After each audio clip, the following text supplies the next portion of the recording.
みんなそんな汚れてなかった。みんなめっちゃ綺麗でした。みんな綺麗好き。みんな届かないかな。届かないな。なんか偏ってし隠して。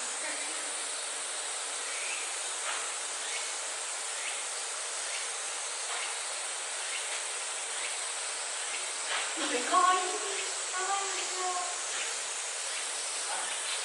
いつものいつもの月曜日なの。いや水曜日あたり来てたから。平日にしたのかな、暑いし。そういうの。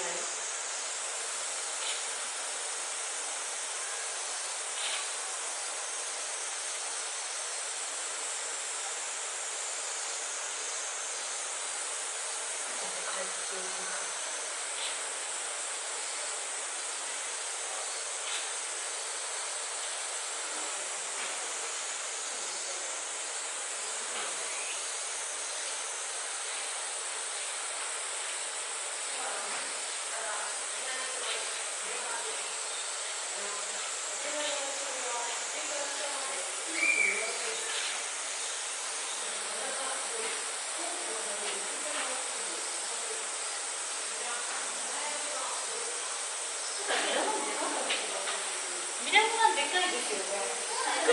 でかい気がする。